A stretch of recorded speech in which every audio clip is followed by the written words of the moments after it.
दुनिया भर की नज़रें ईरान इजराइल के तनाव पर टिकी हुई थी, लेकिन सबको सबसे ज़्यादा हैरान कर दिया ईरान की वो मिसाइल्स ने जिन्हें देखकर अमेरिका से लेकर वेस्टर्न देश भी अपनी कुर्सी पर हिल गए। आखिर कौन सा राज छुपा है इन खतरनाक हथियारों के पीछे? कैसे वो 1979 में उभरा एक पीड़ित और बंधनों से घिरा ईरान आज दुनिया का मिसाइल सुपर पावर बन गया? चलिए इस कहानी को शुरू से समझते हैं। 1980 में ईरान की रिवॉल्यूशन ने सिर्फ अमेरिका इजरायली नहीं बल्कि मिडल ईस्ट के अरब देशों को भी हिला के रख दिया। सब डर रहे थे कि ईरान की आइडियोलॉजी उनके यहाँ भी फैल ना जाए।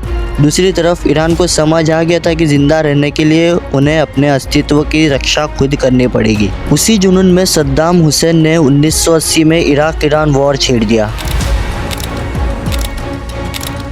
पहले कुछ सालों तक इराक की एयर स्ट्राइक्स ने तेहरान तक का रास्ता दिखाया, जबकि ईरान की आर्टिलरी सिर्फ बॉर्डर तक ही सीमित गई थी। लेकिन 1984 में जब इराक ने वॉर ऑफ सिटीज शुरू की, ईरान के आम नागरिकों का मॉरल टूटने के काबिल था।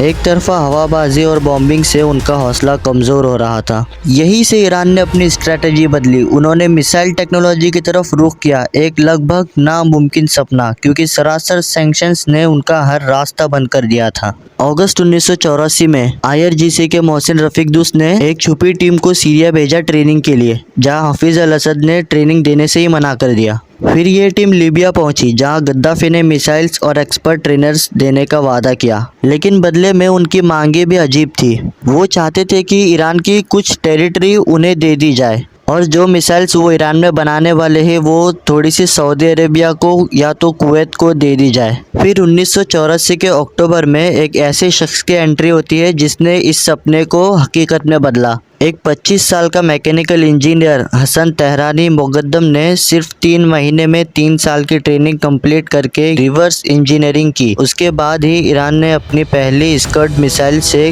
किरकुक के ऑयल इंस्टॉलेशंस पर स्ट्राइक मार दी। ये एक ऐसा मोमेंट था जिसने ईरान को अंदर से जोश से भर दिया। वॉर खत्म होने के बाद 1988 में ईरान के पास कुछ इंपोर्टेड मिसाइल्स थे, लेकिन हसन तेहरानी ने लॉन्ग रेंज मिसाइल्स प्रोग्राम का भी आरंभ किया। उनका पहला टारगेट था 1000 किलोमीटर रेंज तक पहुंचना, ताकि वो सीधा इजराइल तक निशाना लगा सके। दूसरा टारगेट था प्रिसीजन इतनी बढ़ाई जाए कि वॉशिंगटन के आसपास एसेट्स भी हिट हो सके। 1998 तक ईरान ने शहाब 3 मिसाइल टेस्ट किया। 1300 किलोमीटर लॉन्ग रेंज के साथ अमेरिका की किरिया पक्की हो गई, सैंक्शंस और सख्त हो गए। फिर 2008 में medium long range ballistic missiles का टेस्ट हुआ, जिनकी रेंज 2000 किलोमीटर से भी ज्यादा थी। और आज ईरान के पास शॉर्ट रेंज से लेकर इंटरकॉन्टिनेंटल तक दर्जनों मिसाइल्स है। हाइपरसोनिक फतेह मिसाइल ने तो अमेरिका और रशिया को भी चौंका दिया। कुछ रिपोर्ट्स के मुताबिक इस मामले में ईरान US से भी आगे है। और सबसे खौफनाक बात तो ये है कि ईरान के अंडरग्राउंड मिसाइल सिटीज जो जमीन के नीचे छुपी हुई है, यहाँ पर ना न्यूक्स का खतरा है ना एरियल बॉम्बिंग का असर। यही जगह है जहाँ से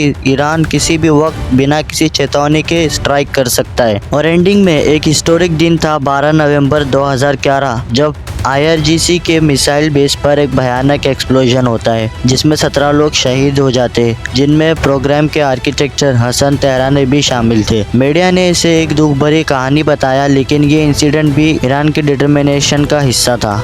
हर सेटबैक ने उन्हें और मजबूत किया। तो दोस्तों, ये थी ईरान की मिसाइल सुपर पावर बनने की कहानी। एक ऐसा सफ़र कि जिसमें सैंक्शंस, वॉर्स और बेट्रियल्स के बाद भी उन्होंने खुद की कोशिशों से दुनिया को हैरान कर दिया। और आज के दिन पे ईरान एक इंडिपेंडेंट कंट्री है।